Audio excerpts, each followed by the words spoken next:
18장입니다. 레위기 18장 1절에서 5절입니다.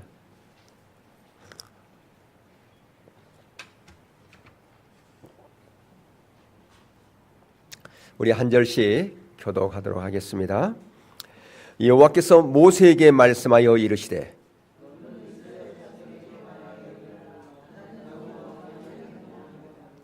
너희는 너희가 거주하던 애굽 땅의 풍속을 따르지 말며 내가 너희를 인도할 가나안 땅의 풍속과 규례도 행하지 말고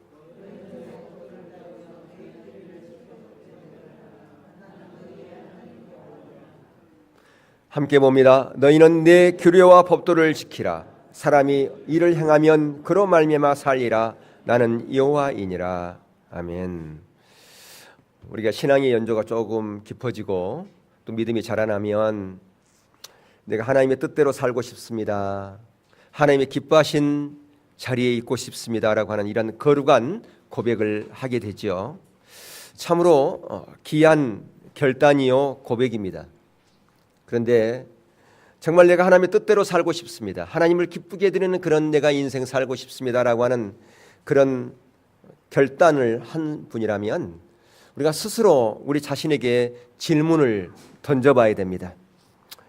내가 예수 믿고 나서 내가 과거에 내 욕망대로 살았던 내 삶에서 이제는 예수의 생명이 내 안에 뿌려지고 예수의 생명의 씨앗이 내 안에 뿌려지고 그것이 발화되고 그것이 열매를 맺는 그런 자리로 가려면 우리에게 어떤 일이 일어난 줄 아십니까? 우리의 본능과 우리의 관망과 우리의 세상의 그런 풍조와 부딪히는 그런 일들이 일어난다라고 하는 것입니다. 그냥 자동적으로 내가 하나님의 뜻대로 살고 싶은 그런 열망대로 사라지면 얼마나 좋겠습니까? 근데 그게 안 된다라고 하는 거예요. 내가 이제까지 내가 과거에 살았던 내 삶의 풍조, 그런 어떤 가치관, 그런 세상의 어떤 내가 원하는 갈망, 내가 추구했던 것들, 그런 것과 하나님께서 원하는 것과 부딪히게 돼 있어요. 그래서 내게 거룩한 불편함이 생겨나기 시작합니다. 왜 그럴까요? 원래 우리는 하나님의 형상대로 지음받았다고 하는 것입니다. 하나님께서 우리를 하나님의 형상으로 지음받아서 이 땅에서 생육하고 번성하고 땅에 충만하라 그렇게 말씀하실 뿐 아니라 땅과 바다와 모든 것들을 다 다스리게 하는 그러한 사명을 하나님께서 저와 여러분에게 주었어요. 그런데 그러한 하나님의 형상을 닮은 저와 여러분에게 그러한 거룩한 갈망이 있는 것, 그거 참으로 귀한 겁니다. 그런데 그러한 갈망은 예수 그리스도의 씨앗이 내게 심겨졌기 때문에 나타나는 일들이에요. 그런데 내가 하나님의 뜻 가운데 하나님의 원하는 자리로 내가 가려고 하면 거룩한 부담감이 생긴다 그 말이에요. 왜 거룩한 부담감이 생기느냐? 이제까지는 내가 원했던 삶의 방식을 따라 살았어요. 그런데 내 삶의 방식을 이제 접고 하나님의 방식을 따라서 살려고 그러면 거기에 충돌이 생기게 되어 있다라고 하는 것이죠. 하나님께서 왜 우리를 다시 재창조하고 구원의 자리로 우리를 불렀을까요? 그것은 하나님의 대리자로서 하나님의 동역자로서 우리를 세우기 위함이다라고 하는 것입니다. 하나님이 원하는 기준의 삶을 사는 자만이 하나님의 동역자의 삶을 살아갈 수가 있어요. 그러니까 우리를 단순히 구원해서 천국 가게 하는 것이 목적이 아니라 그것보다 더 큰 것이 뭐냐? 하나님의 대리자로서 하나님의 동역자로서의 삶을 살게 하려고 우리를 하나님의 자녀로 불렀다라고 하는 것입니다. 그렇다면 하나님의 그 동역자의 삶을 살려면 하나님의 원칙, 하나님의 기준, 하나님의 그 삶의 방식들을 우리가 알아야 하나님의 대리자로서 동역자로서의 삶을 살아갈 수 있다라고 하는 것이죠. 그런데 오늘 이 말씀들을 그 원칙들을 레위기에서 말씀하시는데요. 레위기에 특별히 18장에서부터 이제 22장에 상세하게 말씀하고 있어요. 두리뭉실하게 말씀한 게 아니라 아주 상세하게 우리 가운데 말씀하세요. 특별히 18장에서부터 20장까지는 거룩한 성도들의 삶은 어떻게 된다? 이걸 말씀하고 있고요. 그리고 21장, 22장에서는 왕 같은 제사장으로서의 삶은 어떠해야 된다. 한층 더 높은 그 수준의 삶을 요구하고 있는 것을 볼 수 있습니다. 그래서 우리는 오늘 우리가 거룩한 성도로서의 삶을 살고 왕 같은 제사장으로서의 삶을 살아가기 위한 4가지 원칙을 살펴보려고 그래요. 가장 첫 번째 원칙은 뭐냐면 나의 문화를 버리고 새로운 질서를 따르라고 하는 것이 첫 번째 원칙입니다. 우리는 보통 시대의 흐름, 그걸 우리는 따라가기를 원합니다. 시대가 바뀌었으니까 우리의 삶의 방식도 좀 달라야 된다. 시대의 흐름을 우리는 그걸 받아들이려고 그렇게 얘기를 하고요. 또한 세상의 풍조가 얼마나 오늘 우리 가운데 밀려옵니까? 그래서 세상 풍조를 따라가려고 하는 그 사람들이 너무나 많이 있고요. 또 역사의 흐름에 순응하는 것, 그것이 당연한 거 아니냐라고 그렇게 말하는 사람들이 있습니다. 근데 여러분 기억할 것은요, 우리가 시대의 흐름을 따라가 버리고 세상 풍조를 따라가고 이 시대의 그 흐름에 순응하게 되면 결국 우리에게 나타나는 것은 우리의 생명이 고갈되어 버린다고 하는 것을 우리는 기억할 필요가 있어요. 우리는 세상 것과 구별되어야 된다는 겁니다. 그래서 오늘 말씀에도 그 말씀이 있지 않습니까? 3절에 뭐라고 그래요? 너희는 너희가 거주하던 애굽 땅의 풍속을 따르지 말며 내가 너희를 인도할 가나안 땅의 풍속과 규례도 행하지 말고. 그동안 이스라엘 백성들은 400년 넘게 어디서 살았어요? 애굽 고센 땅에 살았단 말이에요. 근데 그 애굽의 문화 한마디로 얘기하면 우상의 문화입니다. 그래서 하나님께서 애굽에서 이스라엘 백성들을 빼올 때 10가지 재앙을 거기서 10가지 재앙을 통해서 그들을 심판했지 않습니까? 그런데 그 모든 10가지 재앙이 어떤 것이었어요? 그들이 섬기던 우상들이었다 그 말이에요. 그들이 섬기던 우상들을 깨뜨린 거예요. 그러니까 그 우상들을 깨뜨림으로 말미암아 애굽을 심판하는 그런 목적도 있었지만 그걸 통해서 이스라엘 백성들에게 경종을 울리는 거예요. 봐라, 애굽이 그렇게 섬겼던 그 우상들 하나님의 역사 앞에 그 아무것도 아니지 않느냐. 그렇기 때문에 너희들은 누구만을 신뢰하고 의지하고 믿어야 된다? 하나님만 의지하고 신뢰하고 믿어야 돼. 그걸 알려줬다 그 말입니다. 근데 더 나아가서 그것을 버려야 될 뿐 아니라 앞으로 너희들이 가나안 땅에 들어가는데 그 가나안 땅에서의 그 모든 규례와 풍속과 우상도 버려야 된다. 그들이 가나안 땅에 들어가면 가장 먼저 뭘 접할 수 있냐면 그들의 우상을 접할 수 있고 그들의 풍속을 접할 수 있는데요. 그들의 모든 그 우상과 그들의 문화가 접촉되어 있어요. 하나가 되어 있었다고 하는 겁니다. 우리 잘 아는 것처럼 가나안의 우상은 2가지로 대변할 수 있어요. 바알 신과 아세라 신이에요. 바알 신은 어떤 신이었어요? 풍년의 신이었어요. 그리고 아세라 신은 다산의 신이었어요. 근데 문제는 그들이 그런 우상을 섬기면서 그 안에 성창이 있어가지고 성적인 그런 문화와 이 우상과의 이것이 하나가 되었다라고 하는 것에 문제가 있습니다. 오늘날의 무당들도 마찬가지예요. 오늘날 무당들도 무당 행위를 하면서 뭐 합니까? 성적 행위를 합니다. 어디 가요? 한국에 그런 일들이 지금 벌어지고 있어요. 그게 뉴스에 나왔어요. 그게. 그러니까 그건 왜 그러는가? 바로 사단의 문화는 한 줄기에서 나왔기 때문에 당연한 거라고 하는 것입니다. 그래서 지금 하나님께서는 과거에 너희들이 애굽에서 섬겼던 그런 우상의 문화 철저하게 버리고 앞으로 너희들이 가나안 땅에 들어갈 것인데 가나안 땅에서의 그런 모든 문화도 철저하게 버려야 될 것을 지금 말씀하고 있다라고 하는 것입니다. 현재 우리가 속해 있는 삶의 자리에서 우리가 시대의 흐름이라든가 오늘날의 유행이라든가 사람들이 살아가는 모든 삶의 가치관 그것을 주의해서 볼 필요가 있습니다. 과연 나는 예수 믿는다고 했는데 생명의 씨앗이 내 안에 있음에도 불구하고 내가 아직도 떨쳐버리지 못한 것이 있는가? 아니면 내가 그것을 추구하고 있는 것이 있는가를 보아야 된다라고 하는 것입니다. 그래서 우리가 아무 것이나 따라가면 안 돼요. 사람들이 옳다고 다 동의한다고 해서 그게 진리가 아니라 그 말이에요. 예, 사람들이 옳다고 인정하다 할지라도 그것은 진리가 아닐 수 있습니다. 진정한 진리는 말씀이에요. 그래서 예수님께서 뭐라고 말씀했어요? 내가 곧 길이요 진리요 생명이다 그랬어요. 누가? 예수님이. 말씀이 육신이 돼서 오신 분이 누구예요? 예수님이란 말이에요. 요한복음 1장에 보니까 말씀이 육신이 돼서 오신 분을 누구라고 소개해요? 예수님이라고 소개하고 있다 그 말입니다. 그러니까 말씀이 진리고 예수님이 진리예요. 그래서 내가 곧 길이요 진리요 생명이다 그렇게 말씀했다 그 말이에요.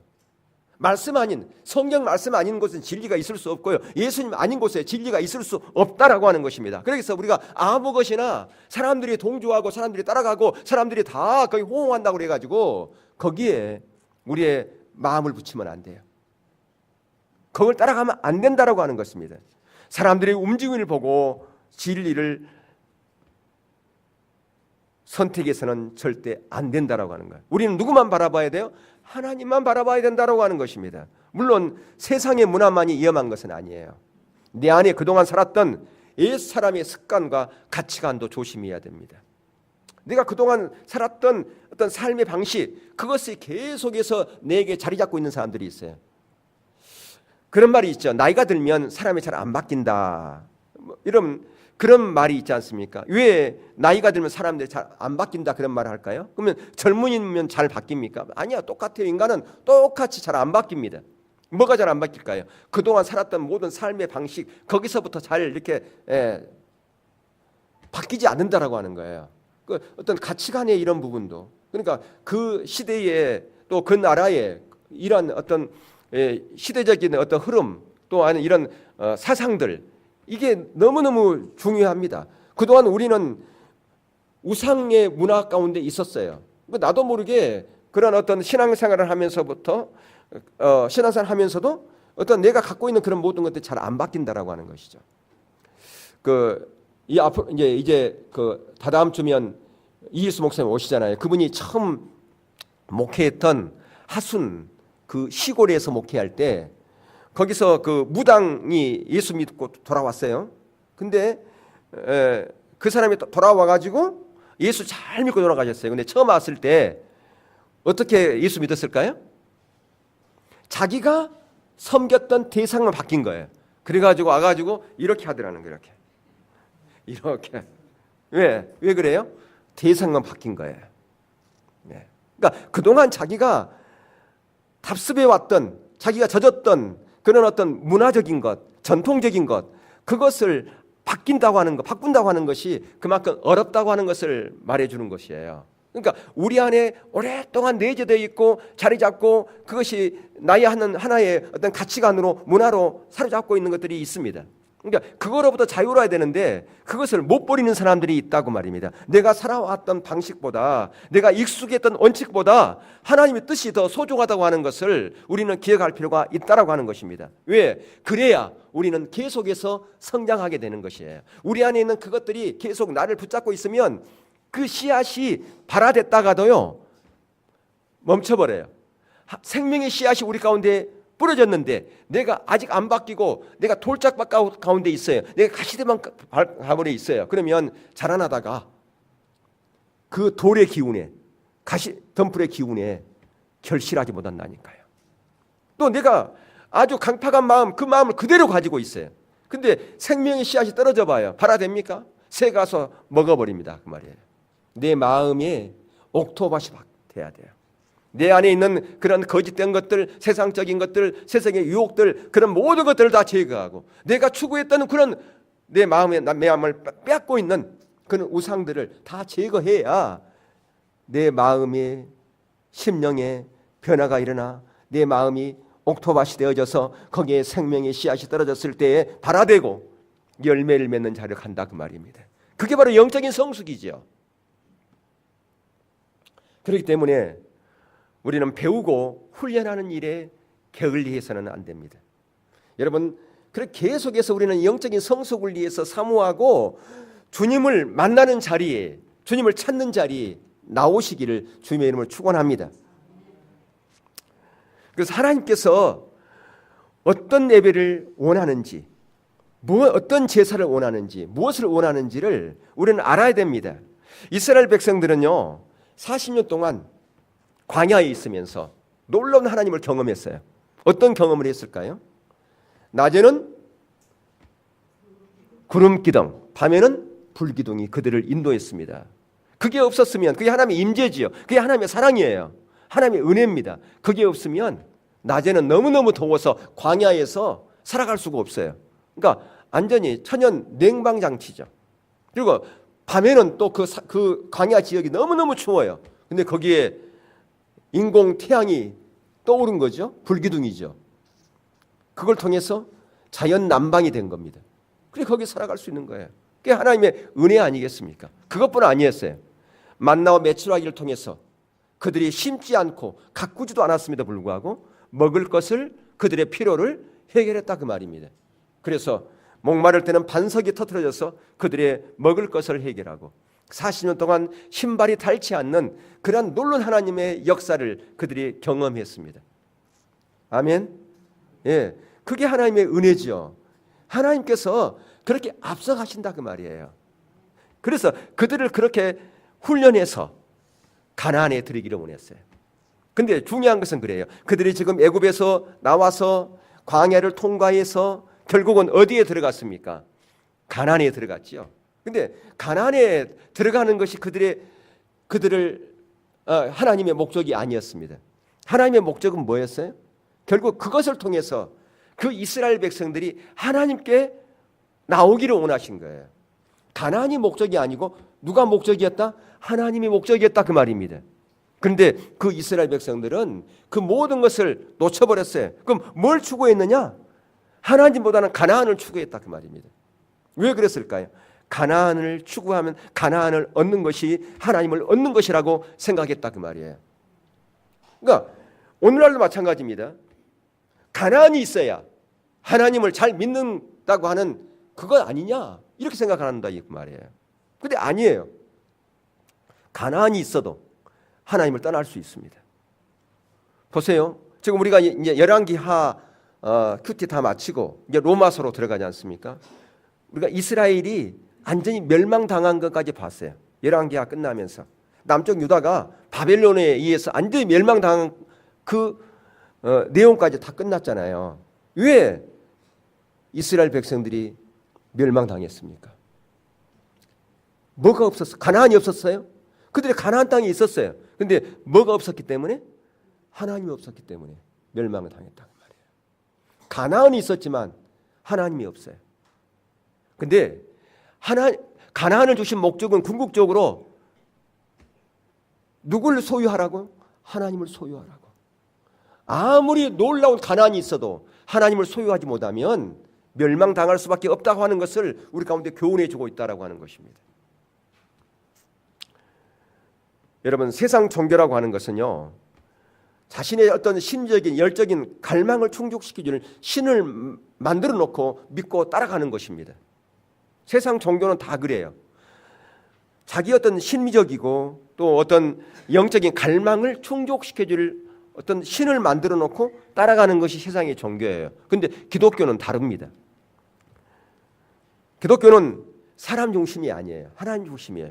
그래서 모든 세상 종교는 어떤 인격체 대신 신의 중심이 아니라 사람 중심이에요. 사람을 어떻게 하면 이롭게 할 건가? 이것이 목적이다 그 말이에요. 그러면 기독교는 사람을 이롭게 하는 것이 아니라는 것이냐? 아니라는 거예요.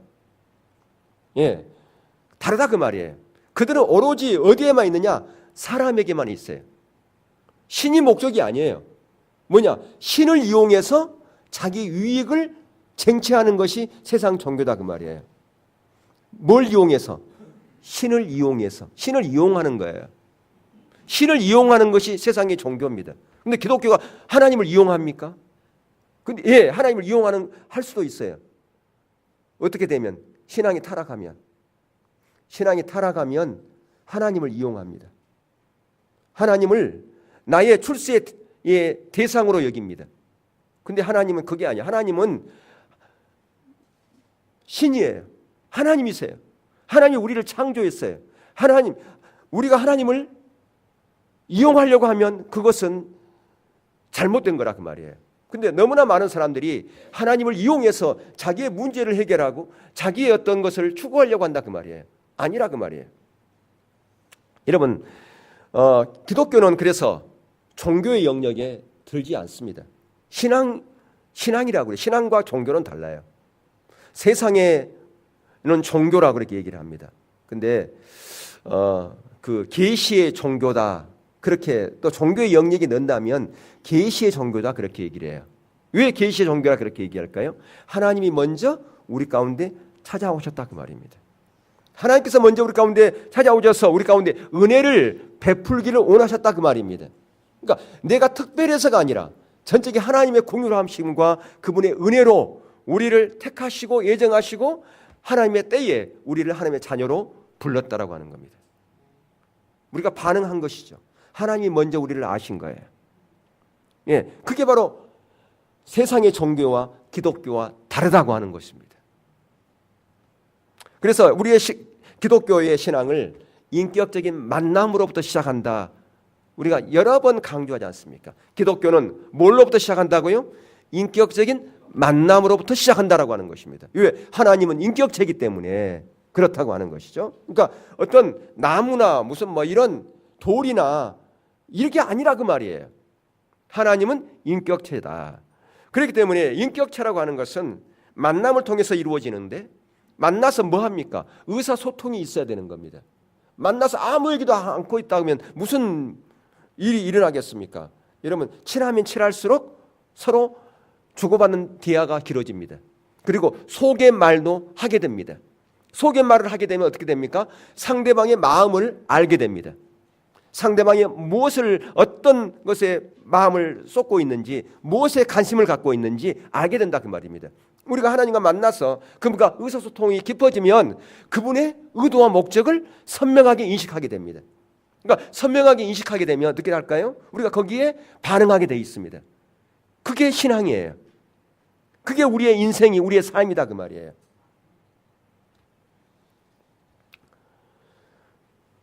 근데 오늘날 우리의 나라에도 마찬가지지만 오늘날 우리 기독교도 거기에 영향력을 너무 많이 받고 있는데 뭐냐? 세상의 문화를 너무 많이 받고 있다 그 말이에요. 세상의 문화는요, 대적의 문화요, 분열의 문화요, 이혼의 문화입니다. 여러분, 사람과 사람 관계 가운데 서로를 감싸주고 서로를 이해하고 사랑으로 대하는 것, 이게 필요한데요. 여러분, 지금 이제 문재인 정부가 들어서게 된 어떤 시발점이 촛불혁명이다 그렇게 얘기를 하지 않습니까? 예. 근데 그래서 어떤 진보 세력에서는 그렇게 얘기를 하고 또 뭐 보수 세력은 다른 각도에서 얘기를 합니다. 근데 중요한 것은 그래요.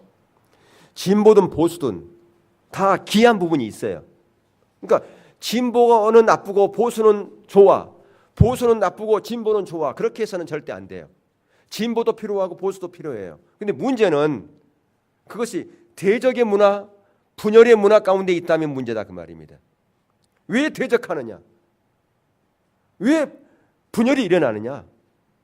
우리가 사람이 살아가면서 틀린 자리에 있으면 안 되겠죠. 하나님의 기준 가운데 틀린 자리에 있으면 안 되겠죠. 근데 우리가 다르다고 하는 거예요. 여러분 보세요. 사람의 얼굴 한번 자세히 쳐다보세요. 같은 사람이 있어요, 없어요? 아무도 없어요. 다 달라요. 다름을 인정해. 예, 당신은 나같이 안 생겼어? 이상하다. 그런 사람 아무도 없다 그 말이에요. 그건 왜 그래요? 다름을 인정하기 때문에 그렇습니다. 예, 우리는 다 다를 수 있어요. 근데 틀린 것과 다른 것은 달라요. 근데 우리는 다른 것과 틀린 것을 혼돈합니다. 다른 것도 틀리다고 그렇게 얘기를 해요. 다른 것은 다른 거예요. 다른 것은 잘못이 아니에요. 다른 것을 인정해 줘야 돼요. 근데 다른 것을 가지고 대적하는 문화, 분열하는 문화가 생겨났다 그 말입니다. 다른 것 때문에. 예. 이게 이제 문제라 그 말이에요. 그래서 우리는 대적의 문화, 분열의 문화, 이혼의 문화, 이것은 세상적인 문화입니다. 하나 되지 못하게 하는 거라 그 말입니다. 이건 누가 좋아하는 뭐냐, 누가 좋아하는 것이냐? 사단이 좋아하는 거라 그 말이에요. 우리가 믿는 사람이 이런 자리에 휩싸리면 안 돼요. 대적하고 분열하고 이런 것에 선동되거나 거기에 앞장서서는 안 된다 그 말입니다. 누가 좋아하는 것인데 그것은요, 사단이 좋아하는 것이기 때문에 그렇다라고 하는 거예요. 그래서 우리는 서로를 인정하는 게 필요합니다. 서로를 감싸주는 것이 필요합니다.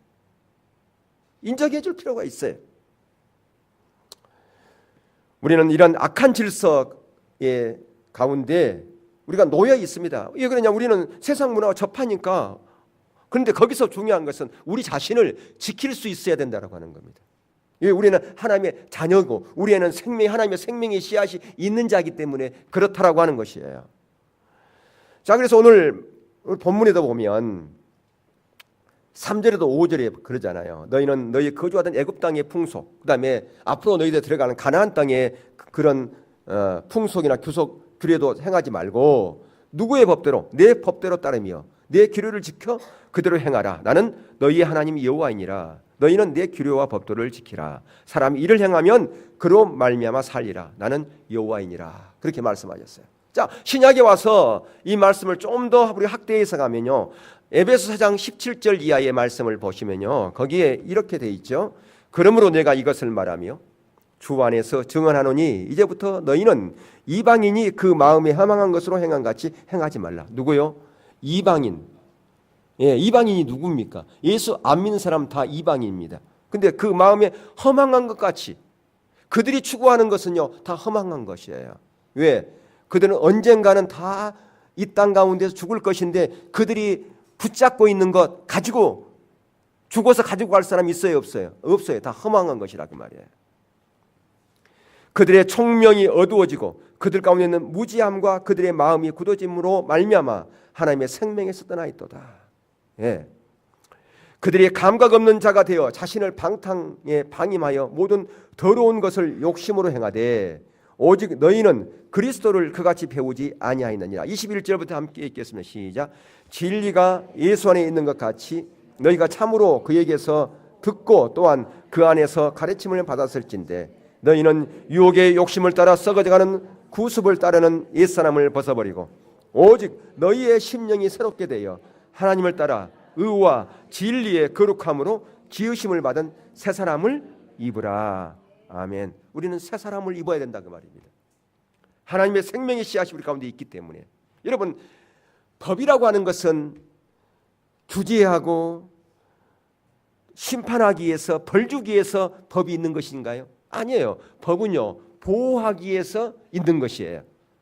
근데 그 법은 지키는 자에게 그 모든 것이 돌아갑니다. 예. 유익이 누구에게 돌아갑니까? 법은 지키는 자에게 돌아간다 그 말이에요. 하나님의 생명과 복도 지키는 자에게 돌아가게 돼 있습니다. 지키지 않으면 어떻게 됩니까? 우리가 11개야 지금 다 큐티 마쳤지만 결국 뭐 됩니까? 하나님의 심판과 멸망밖에 없다 그 말입니다. 하나님의 법도에서 떠나면, 그러니까 하나님의 법은 지키는 자에게 주시는 것이에요. 아무리 내가 하나님의 말씀을 붙잡고 있어요, 가지고 있어요, 근데 그것을 지키지 않으면 그것은 나에게 아무런 효용이 없습니다. 애굽에서 건짐을 받은 이스라엘 백성들, 궁극적으로 가나안에 들어갔지만 그들 가운데 하나님이 없다면, 하나님의 말씀이 없다면, 하나님의 법을 따라버리면 결국은 뭐한다? 망할 수밖에 없다라고 하는 것입니다. 두 번째 원칙이 뭐냐? 하나님과 화목하기를 힘쓰라라고 하는 것입니다. 우리가 하나님과 친해지고 하나님과 교제하고 하나님을 갈망하는 것, 그거 참 귀한 것이죠. 우리가 그런 갈망이 있어야 돼요. 자, 오늘 우리가 18장 말씀을 읽었는데 19장으로 한번 가보세요. 이거 띄우지 않습니다. 찾으라고요. 19장 4절부터 8절을 한번 읽겠습니다. 예. 거룩한 그리스도의 백성들, 왕같은 제사장으로서의 살아가는 삶의 원칙 두 번째가 뭐냐? 하나님과 화목하기를 힘쓰라. 자, 한번 읽겠습니다. 4절에서 8절 시작. 너희는 헛된 것들에게 향하지 말며 너희를 위하여 신상들을 부어 만들지 말라. 나는 너희 하나님 여호와이니라. 너희는 화목 제물을 여호와께 드릴 때에 기쁘게 받으시도록 드리고 그 제물은 드리는 날과 이튿날에 먹고 셋째 날까지 남았거든 불살이라. 셋째 날에 조금이라도 먹으면 가증한 것이 되어 기쁘게 받으심이 되지 못하고 그것을 먹는 자는 여호와의 성물을 더럽힘으로 말미암아 죄를 담당하리니 그의 끊어지리라. 아멘. 자, 하나님과 화목하려면 우리가 두 가지를 알아야 돼요. 하나님이 가장 먼저는 기뻐하는 것이 뭘까? 또 하나는 하나님이 싫어하는 것은 뭘까? 이 두 가지를 알면 돼요. 예. 하나님 한몫하려면 이걸 알고 하나님이 기뻐하는 거 지키면 되고 하나님께서 싫어하는 거 하지 않으면 됩니다. 그러면 하나님과 뭐 한다고요? 한몫하게 된다 그 말입니다. 하나님은 우상 숭배를 가장 싫어해요. 그렇죠? 예. 그리고 하나님과 한몫하기를 원해요. 여기 오늘 방금 읽었던 5절에 보니까 너희는 한몫 제물을 여호와께 드릴 때에 기쁘게 받으시도록 드리라. 우리가 하나님께 예배를 드릴 때 하나님께서 받으시는 예배가 돼야 된다 그 말이에요. 오늘 여러분들이 오늘 교회에 올 때 내가 오늘 하나님께 예배 드리는데 하나님께서 내 예배를 받으실까 한번 생각해 보셨어요? 근데 여러분들이 오늘 여기 앉아가지고 1시간 반 동안 앉아 있었는데 어쩌면 더 긴 시간 앉아 있었는데 내가 드리는 예배를 하나님께서 받으시지 않았다 한다면 여러분들이 오늘 한 모든 수고가 헛된 거 아니겠습니까? 그러니까 여러분들이 예배에 성공한 자가 돼야 돼요. 아멘? 예, 예배에 성공하려면 나는 어떻게 해야 될 것인가? 그것 때문에 고민할 필요가 있다 그 말입니다. 예배에 성공하기를 주님으로 축복합니다. 그래서 성경에 계속해서 레위기 1장에서부터 뭐라고 그랬냐? 여호와 앞에 기쁘게 받으시도록 드릴지니라. 19장 5절에도 기쁘게 받으시도록 드리고 22장 19절에도 보면 기쁘게 받으시도록 계속해서 기쁘게 받으심이 되도록 아무 흠이 없는 온전한 것을 할지니 계속해서 나와요. 하나님께 기쁘게 받으시도록. 그러니까 우리가 하나님께 예배 드릴 때 하나님께 기쁘게 받으시는 그런 예배가 되어야 된다라고 하는 것입니다. 그러니까 하나님께 기쁘게 받는 예배가 어떤 것인가 우리는 예배 회복을 통해서 그동안 여러 번 살펴봤어요. 어떤 것이 참된 예배인가? 여러분 왜 하나님의 기쁘시는 예배를 우리가 드려야 될까요? 그것은 하나님의 마음을 얻기 위해서 그러는 거예요. 하나님의 마음을 얻어야 돼. 하나님의 마음을 얻지 않으면 안 된다 그 말입니다. 여러분 사람과의 관계에서도요 상대방이 마음을 얻어야 되는 거예요. 우리가 중국에 자주 갑니다마는 중국의 그 어떤 거래하는 거라든가 이런 모든 사람과의 관계 이런 것을 뭘 통해서 하느냐? 관계를 통해서 해요. 그래서 중국말로 관시 문화다 그렇게 관시가 관계거든요. 그러니까 사람과의 어떤 이 한번 이렇게 사람을 신뢰하고 친구가 되면 끝까지 밀어준다는 거 아니에요. 배신하지 않고. 그게 중국의 문화예요. 왜 그럴까요? 상대방이 뭘 얻었다? 상대방의 마음을 얻었다는 거 아니에요. 우리가 잘 아는 다윗도 보세요. 다윗의 별명 하나가 뭐예요? 첫 번째 별명 하나님께 묻기를 잘하는 자고 또 그가 하나님 앞에 하나님께서 그를 어떤 자라? 마음에 합한 자라 그랬어요. 마음에 합한 자. 예, 다윗은 하나님의 마음에 합한 자였어요. 우리가 참된 예배, 하나님을 기쁘게 하는 예배를 왜 드리는 것인가? 하나님의 마음을 얻기 위해서 그렇다 그 말이에요. 예, 우리가 하나님의 마음을 얻어야 돼요. 그게 하나님의 기쁘게 드리는 거라 그 말이에요. 그렇게 하려면 하나님이 기뻐하는 것이 뭔가를 알고 그대로 순종하고 하나님이 원치 않는 것, 하나님이 싫어하는 것 하지 않으면 하나님의 마음을 얻는 거예요. 그게 화목의 비결이라 그 말입니다. 아멘. 예. 우리가 부부 관계도 마찬가지고 사랑하는 사람과 관계도 마찬가지예요. 예, 마음이 틀어지면요 어떻게 돼요? 마음이 틀어지면 오늘날 왜 사람들이 이혼하는가? 마음이 틀어졌기 때문에 서로의 마음을 얻지 못했기 때문에 이혼하고 갈라지는 겁니다. 사람과의 관계, 사랑하는 사이 바로 마음이 하나 되면 그를 죽도록 사랑할 수 있게 돼 있어요. 여러분 이 세상에 많은 피조물들이 있지만 인간만이 관계지향적으로 살아갑니다. 관계지향적으로. 여러분 관계를 통해서 행복과 불행도 나눠진다고 하는 것입니다. 우리가 부부관계도 그렇지만 하나님과 관계에서 그렇습니다.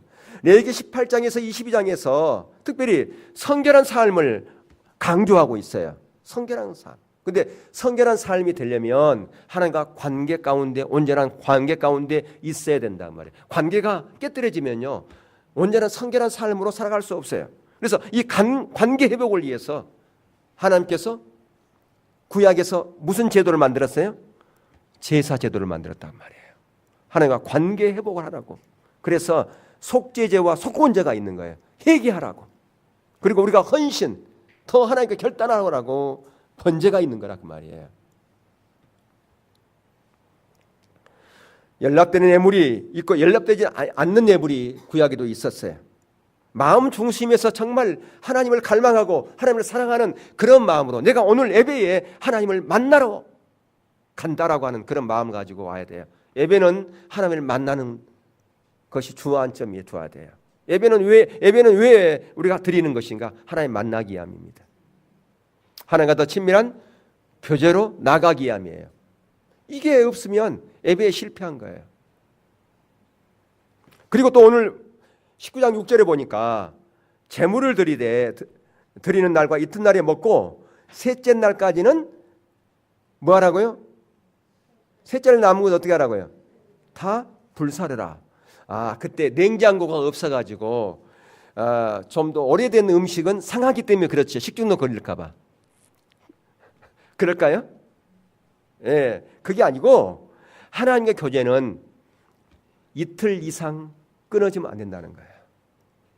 날마다 주님과 교제하는 거 중요해요. 그런데 바쁘다 보면 때로는 그렇게 안 될 때가 있잖아요. 아무리 바빠도 이틀 이상은 넘기지 말아라는 거예요. 며칠 이상 넘기지 말으라고요? 이틀 이상. 그래서 우리가 수요 예배가 딱 있어요. 금요 교회가 있어요. 그죠? 예? 예. 그러니까 이틀 이상은 넘기지 말라 그 말이에요. 3일째 되다 보면 하나님을 그것이 계속 떠나게 돼요. 사람을 잊어버리게 된다 그 말이에요. 그러니까 가장 좋은 것은 날마다 주님을 찾는 것이 중요합니다. 근데 그게 안 되더라도 최소한 이틀을 넘기지 말아라 하는 거예요. 하나님과 큐티를 가지고 큐티하면서 하나님과 교제하고 기도하고, 예, 그게 되어지면 정말 좋지요. 아멘. 예. 그다음에 세 번째 원칙이 있어요. 거룩한 하나님의 백성으로서 제사장으로 살아가는 삶의 원칙 세 번째가 제사장은 더 특별한 구별됨으로 나아가라 그 말입니다. 그러니까 일반 백성들과 달랐어요. 제사장들의 삶의 원칙은 더 수준이 높았다 그렇게 얘기를 합니다. 여러분 군대 가도 그렇죠. 군대도 일반 사병으로 가는 사람과 장교로 가는 사람과 훈련이 동일할까요? 틀릴까요? 다르겠죠. 훈련이 같을까요? 다를까요? 다르단 말이에요. 그러면 어떤 훈련을 더 세게 할까요? 어느 과정을? 장교 과정을 더 훨씬 더 수준 높게 하겠죠. 왜 그래요? 그 사람은 리더니까. 리더로서의 그 모든 것을 다 갖춰야 되기 때문에 영향력을 행사하기 때문에 그렇다 그 말이에요. 마찬가지예요. 우리가 왕 같은 제사장이에요. 우리의 신분이 왕 같은 제사장. 좋지요, 참. 얼마나 귀한 특권입니까? 근데 그 특권은 섬김과 같이 간다라고 하는 것을 기억할 필요가 있습니다. 자, 아까도 제가 이제 누가 어떤 분이 이런 예화를 들었습니다만은 어떤 이 학생이 피아노를 이렇게 배우고 싶었어요. 근데 그를 가르치는 선생님 누굴 택했냐면 세계적인 피아니스트예요. 얼마나 좋습니까? 세계적인 피아니스트 밑에서 공부하게 됐습니다. 이제 수학하게 됐어요. 근데 그는 세계적인 피아니스트한테 배운다고 하는 그런 자부심이 있어요. 자부심만 있고 연습을 안 해. 그래서 그가 칠 수 있는 것은 오로지 학교 종이 땡땡땡밖에 없어요. 그러면 아무리 좋은 선생 앞에서 공부한다 할지라도 아무런 의미가 없다 그 말입니다. 우리가 하나님의 자녀다. 나는 하나님의 자녀로서 나는 살아간다. 나는 왕 같은 제사장이야. 좋지요. 근데 그런 권세가 주어지려면 그 권세에 맞는 뭘 행사해야 돼요? 삶을 나타나고 영향력을 행사하는 그런 자리에 있어야 된다라고 하는 것입니다. 근데 여러분 제사장, 구약시대 제사장 참으로 여러분들 힘들었어요. 여러분 제사장 보면 오늘 보면요 21장 한번 가볼까요? 21장. 자 21장 1절에서 4절 봅시다. 네, 제사장 어땠는가? 21장 1절에서 4절. 네, 시작. 여호와께서 모세에게 이르시되 아론의 자손 제사장들에게 말하여 이르라. 그의 백성 중에서 죽은 자를 만짐으로 말미암아 스스로를 더럽히지 말려니와 그의 살부치인 그의 어머니나 그의 아버지나 그의 아들들이나 그의 딸이나 그의 형제나 출가하지 아니한 처녀인 그의 자매로 말미암아서는 몸을 더럽힐 수 있느니라. 제사장은 그의 백성의 어른인즉 자신을 더럽혀 속되게 하지 말지니라. 예, 더 높은 삶의 기준을 제시하고 있는 것을 볼 수 있습니다. 그러니까 가정도 자신의 욕망과 생각까지도 하나님 앞에서 제한을 두라 그 말입니다. 그리고 21장 10절에서부터 12절에 보니까 자기의 형제 중 간유로 부음을 받고 이임되어 그 예복을 입은 제사장은, 자 보세요, 여기 간유와 예복이 중요합니다. 그의 머리를 풀지 말고 그 옷을 찢지 말며 어떤 시체든지 가까이 하지 말지니 그의 부모로 말미암아서도 더러워지게 하지 말며 그 성소에서 나오지 말며 그의 하나님의 성소를 속되게 하지 말라. 이는 하나님께서 성별하신 간유가 그에게 있음이니라. 나는 여호와이니라. 아멘. 보세요, 간유가 있어요. 기름 부음이 있었다 그 말이에요. 구약의 제사장에, 그러니까 구약에는 왕, 제사장, 선지자에게만 기름 부음 받았어요. 그죠? 그리고 그 성령님께서 임하셨다 그 말이에요. 그리고 그 성령이 떠났어요. 근데 신약에 와서는 예수 믿는 모든 자에게 다 성령의 기름 부음이 있죠. 성령이 오셨죠. 그죠? 간유가 있었다 그 말이에요. 근데 거기에 예복을, 간유가 있는 자는 예복을 입어야 돼. 정결한 그리스도의 신부로서의 예복을 입어야 된다 그 말입니다. 우리 저와 여러분은 놀라운 관유가 기름 부음이 있는 자들이에요. 저와 여러분 모두가 다 성령의 기름 부음 받은 자, 예수 믿는 자, 진짜 구원 받은 자는 성령의 기름 부음 받은 자야, 안 받은 자예요? 성령의 기름 부음을 받은 자라 그 말입니다. 구약의 그 제사장들이 여러분 보면, 거기에 보면 그 스스로를 더럽히면 안 된다 그 말이에요. 성소를 더럽혀서 안 된다 그 말이에요. 왜? 우리는 구별됐기 때문에, 하나님의 영이 우리 가운데 있었기 때문에, 그리고 우리는 애복을 입은 자이기 때문에, 정결한 그리스도의 신부로서의 세마포 옷을 입은 자이기 때문에 스스로를 더럽히지 말라. 그래서 이런 제한을 두고 있다 그 말입니다. 그리고 21장 13절 14절 한번 보시면, 그는 처녀를 데려다가 아내를 삼을지니 가부나 이혼당한 여자나 창녀짓을 하는 더러운 여인을 취하지 말고 자기 백성 중에 처녀를 취하여 아내로 삼아. 아, 이렇게 결혼하는 거구나. 아니에요. 이건 구약에서 제사장이 그런 거고, 신약의 제사장은 어때야 된다는 것을 우리 가운데 말씀해 주고 있는 것이에요. 우리가 정결한 그리스도 신부로 세마포 옷을 예복을 입은 자는 어떻게 해야 된다? 남편이신 그리스도를 추구해야 되는데 남편을 잊어버렸어. 그럼 가부죠. 남편은 누군데? 예수 그리스도인데. 남편 대신 예수 그리스도를 잃어버린 자가 영적인 가부라 그 말이에요.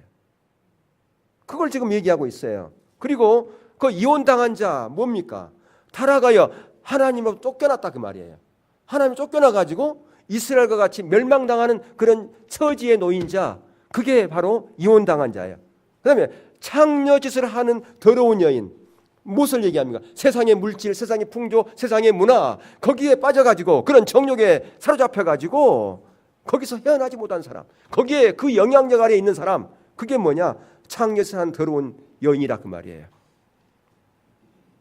제사장은, 정결한 그리스도 신부의 그 예복을 입은 자는 이런 것으로부터 자유화해야 된다 그 말이에요. 이렇게 구별하라고 하는 것입니다. 그리고 네 번째 원칙, 정결한 그리스도의 신부로서, 왕 같은 제사장으로서, 그런 하나의 백성으로서 우리가 가져야 될 가치관, 네 번째가 뭐냐? 하나님 앞에서 결격 요소들을 해결하라고 하는 겁니다. 잘못된 것들을 제거하라고 하는 것이죠. 아까도 말씀드렸지만 제사장은 영향력을 행사하는 자예요. 지도자입니다. 리더입니다. 영적 리더예요. 여러분, 세상에서의 그 리더가 부럽습니까? 아니면 영적인 리더가 더 위대한 겁니까?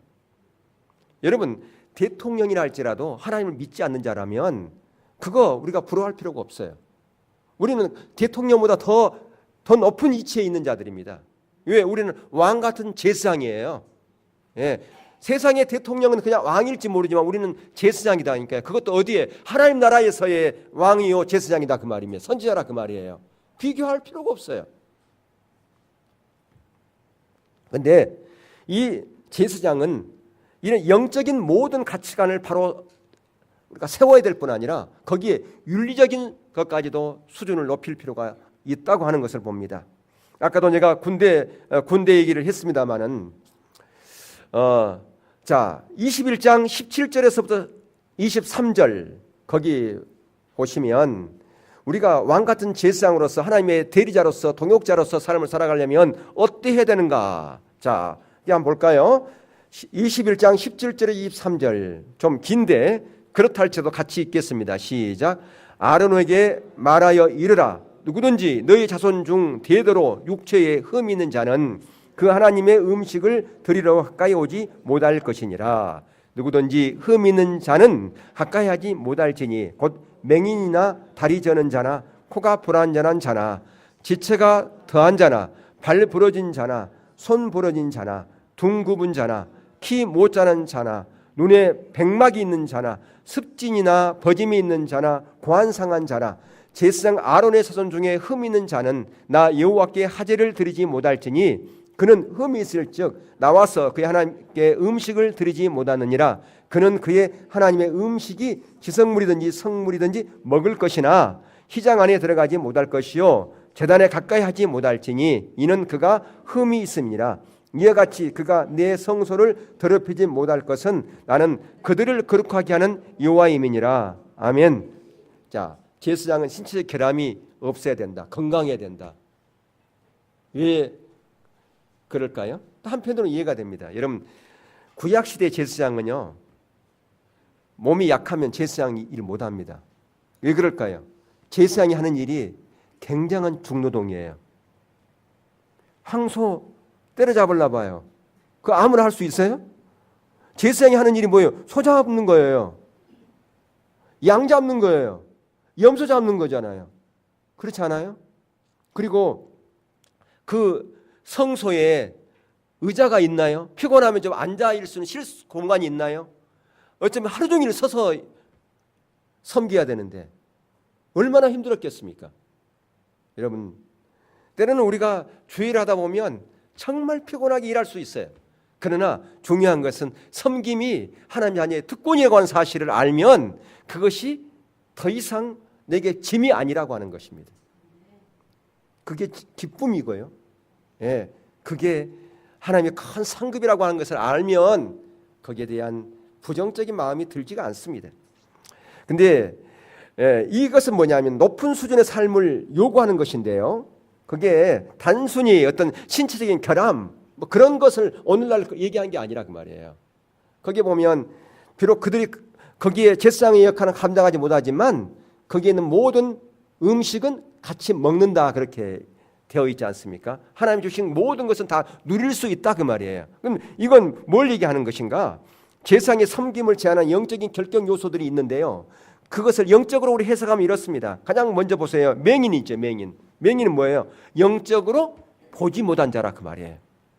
영적으로 보지 못한 자를 얘기하는 겁니다. 우리가 그것을 제거해야 되는데요. 다리 저는 자는요. 어느 한쪽으로 자꾸 치우쳐요. 신앙이. 그러면 어떻게 됩니까? 신비주의로 빠지게 돼요. 율법주의, 기복주의, 인본주의 이런 거짓 신앙으로 자꾸 빠지는 거예요. 한쪽으로 치우쳐 신앙이. 신앙의 본질을 추구해야 됨에도 불구하고 의식이 본질을 대체해버리는 그런 율법주의 신앙. 내가 예수 믿는 목적이 나의 문제 해결이야. 내가 세상에 잘 되는 거. 그것 때문에 예수 믿어. 기복주의. 그래서 그 복을 내가 정치하기 위해서 내 문제를 정치하기 위해서 세상의 방법을 동원해서 인간의 지혜를 동원해서 하는 인본주의. 이게 바로 뭐냐? 다리 저는 자예요. 그 다음에 코가 불하는 자. 코가 불안한 자라면 호흡을 제대로 합니까? 못합니까? 못해요. 호흡이라고 하는 것은 우리의 뭐가 같은 겁니다. 기도와 기도. 기도가 막히는 거예요. 날마다 하나님을 찾아야 되는데 기도해야 되는데 기도하지 못한다고 하는 겁니다. 더 나가서 냄새를 맡지 못해요. 분별력이 흐려질 수밖에 없다라고 하는 것입니다. 그 다음에 지체가 더한 자, 발 부러진 자, 손 부러진 자 뭐예요? 인격적으로 정서적으로 조화롭지 못하는 거예요. 너무 한쪽으로 치우치는 그런 부족한 상태를 얘기하는 거고요. 등급은 자 뭐냐면 늘 부정적인 가치관, 부정적인 말만 하는 것. 이게 등급은 자입니다. 그래서 영적으로 성장하지 못해요. 성적으로 성장하지 못하죠. 등기 굽어 있는 성적 성장합니까? 못하죠. 그 다음에 눈에 백막이 있는 자. 무슨 얘기입니까? 제대로 못 보니까 맨날 편견 가지고 보는 겁니다. 예. 그래서 맨날 편견을 보니까 오해하는 거죠. 그 다음에 습진이나 버짐이 있는 자, 악한 영향력, 전염성을, 그래서 부정적인 거 막 옮기는 사람, 이걸 얘기하는 거고요. 고자라고 하는 것은 뭡니까? 생산하지 못한 자입니다. 전도도 양육도 못하고 영적으로 가족을 이루지 못한 사람, 이런 사람. 그러니까 이런 것으로부터 우리가 자유가 된다. 이런 모든 잘못된 것들을 어떻게 해야 된다? 제거해야 된다라고 하는 것을 말씀해 주고 있다 그 말입니다. 이러한 것들이 우리 가운데 있으면 우리가 영적으로 자라나지 못합니다. 성숙하지 못해요. 신앙이 오래됐다고 해서 자라나는 겁니까? 시간이 되면 자동적으로 자라나는 것입니까? 아니라 그 말이에요. 은혜가 결핍되어지고요, 공급이 결핍되어지면 시간이 가면 이런 열매밖에 맺히지 않아요. 하나님의 은혜가 없고 하나님의 생명이 없는데 무슨 영적인 열매가 있겠습니까? 여러분, 식물도요, 물이 거기에 공급되어지고 영양가가 공급돼야 자라난 거잖아요. 우리의 신앙도 마찬가지입니다. 하나님의 은혜가, 하나님의 생명이 우리 가운데 공급돼야 우리가 영적으로 성장할 수 있다 그 말입니다. 그래서 히브리서 9장 26절과 10장 14절에서는 이렇게 말씀하고 있어요. 그리하면 그가 세상을 창조한 때부터 아주 고난을 받아야 할 것이로되 이제 자기를 단번에 제물로 드려 죄를 없이 하시려고 세상 끝에 나타나셨느니라. 그가 거룩하게 된 자들을 한 번의 제사로 영원히 온전하게 하셨느니라. 예수님은 저와 여러분을 구원하셨어요. 그리고 우리를 온전하게 했다 그 말입니다. 완전하게 했다 그 말이에요. 예, 그 얘기는 뭐예요? 우리가 그렇게 오늘 살펴본 것처럼 그런 정결한 그리스도의 신부의 자리까지 갈 수 있는 그 모든 길을 단번에 내셨다 그 말입니다. 왕 같은 제사장으로서의 삶을 살아갈 수 있는 모든 길을 단번에 열어놓으셨다 그 말입니다. 그런데 저와 여러분이 여전히 과거의 삶의 패턴을, 옛 습관을 저버리지 못하고 거기에 있다면 우리가 새로운 사람이 될 수 없어요. 그 모든 것들을 다 내어놓고 그것을 다 버리고 날마다 주님의 그 기준을 따라서, 주님의 법도를 따라서 나아가는 것, 그래야 날마다 우리는 새 사람으로 옷 입을 수 있다 그 말입니다. 정결한 그리스도의 세마포 옷을 입을 수 있다 그 말입니다. 하나님께서 우리를 부르시는 것은 단순히 천국, 지옥 가지 않고 천국 가기 위함이 목적이 아니다 그 말입니다. 더 큰 목적이 있다. 하나님 나라가 완성되어지기를 원하고 계신다 그 말입니다. 열방도 하나님께서 우리를 유업으로 줬고 우리의 이웃도 하나님께서 우리 가운데 주었다 그 말입니다. 하나님 나라 확장을 위해서, 그게 이 시대를 향한 하나님의 비전이라 그 말입니다. 그렇기 때문에 중요한 것은 우리가 하나님 나라를 위해서 살고 하나님의 구속을 위해서 사는 일꾼으로, 제사장으로서 하나님의 동역자로 불렀다고 하는 사실을 우리가 안다면 우리가 오늘 말씀 앞에 반응하는 자리에 가야 된다 그 말입니다. 더 이상 안주해서는 안 된다 그 말이에요. 더 이상 그냥 과거처럼 살아서는 안 되고 이제 내가 새롭게 변화돼야 되겠습니다. 내가 거룩한 경영을 해야 되겠습니다. 이러면 경영이라고 하는 것은요, 세상에 경영이 있지요. 근데 우리의 삶을 가꾸고 가는 것도 경영입니다. 어떻게 가꿉니까? 하나님의 기준대로 가꾸는 것, 그게 거룩한 경영이에요. 그런 거룩한 경영이 날마다 우리의 삶 가운데 이루어져야 돼요. 말씀을 묵상함을 통해서, 하나님을 찾음을 통해서, 하나님을 경배함을 통해서 거룩한 경영이 이루어지고 있다 그 말입니다. 그렇게 함으로 말미암아 하나님이 우리를 부르시는 진정한 목적대로 하나님의 동역자로의 삶을 살아갈 수 있다 그 말이죠.